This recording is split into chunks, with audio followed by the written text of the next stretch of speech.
السلام علیکم۔ قرآن کے مختصر ترجمہ تفسیر کے ساتھ غزالہ عنایت حاضر ہے۔ آج سورۃ بقرہ کی آیت 79 سے شروع کرنے لگے ہیں۔ یہود کا ذکر چل رہا ہے۔ اعوذ باللہ من الشیطان الرجیم، بسم اللہ الرحمن الرحیم۔ قالوا لن تمسنا النار الا ایاما معدودات۔ اور یہودی لوگ کہتے تھے کہ ہرگز ہمیں آگ نہیں چھوئے گی، یعنی دوزخ کی آگ ہمیں لگے گی ہی نہیں مگر چند گنتی کے دن۔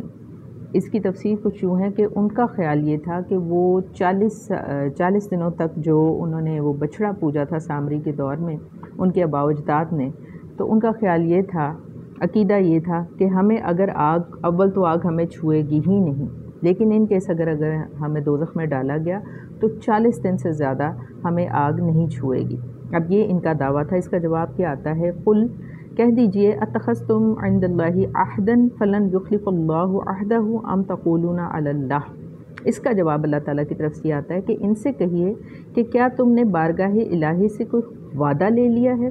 یعنی اللہ تعالیٰ نے تمہیں فرمایا ہے کہ تمہیں صرف 40 دن تک آگ لگے گی اور نہیں اس کے علاوہ تمہیں آگ نہیں چھوئے گی۔ کیا اس بات کا تم نے اللہ تعالیٰ سے کوئی پکا عہد، کوئی وعدہ لے رکھا ہے کہ اللہ تعالیٰ اس وعدے کے خلاف نہیں کرے گا؟ ام تقولون علی اللہ، یا تم اللہ تعالیٰ پر ایسی بات کہتے ہو، ایسا جھوٹ باندھ رہے ہو، ما لا تعلمون، جس کا تمہیں علم ہی نہیں ہے۔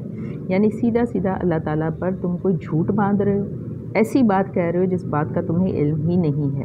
بلا، کیوں نہیں، من کسب سیئۃ واحاطت بہ خطیئاتہ، کیوں نہیں جس نے کمائی کوئی بدی اور گھیر لیا اس کو اس کے گناہوں نے۔ اب ایک جنرل بات بتائی جا رہی ہے کہ نارملی انسانوں کے ساتھ سلوک کیا ہونے والا ہے کہ جس نے کوئی بدی کما لی اور اس کے گناہوں نے اس کو گھیر لیا، فاولئک اصحاب النار، تو یہ لوگ دوزخی ہیں، جو لوگ برے کام کرنے والے ہیں، ہم فیہا خالدون، اور وہ ہمیشہ اس میں رہیں گے۔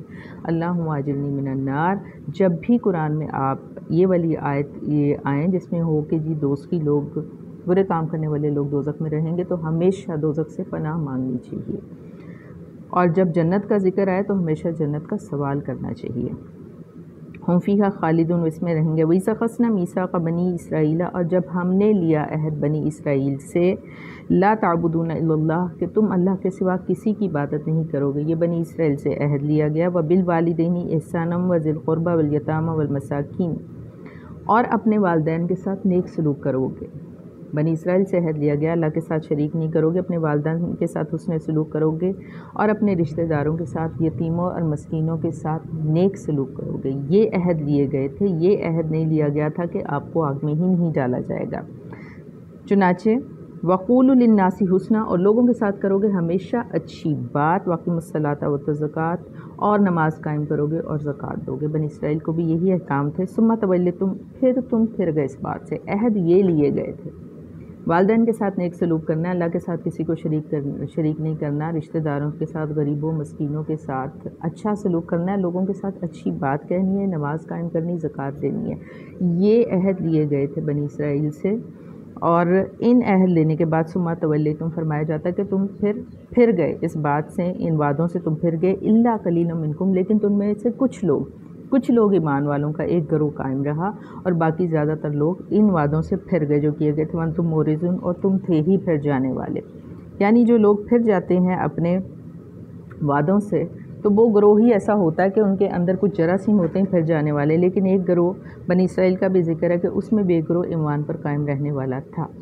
تو آج کے لیے اس میں جو مین چیز ہے کہ والدین کے ساتھ نیک سلوک کرو، اس کی بہت زیادہ قرآن میں تاکید آئی ہے، اور والدین کی دعائیں بہت لگتی ہیں۔ حضرت اویس کرنی کا واقعہ بھی کسی دن شیئر کریں گے۔ آپ کو پتہ ہے کہ صرف اپنی والدہ کی خدمت کرنے کے وجہ سے ان کا مقام اتنا بلند ہو گیا تھا کہ خلفائے راشدین جو حضرت عمر رضی اللہ تعالیٰ عنہ، ان کو بھی کہا گیا تھا کہ جا کر اویس کرنی سے اپنے حق میں دعا کرائیں۔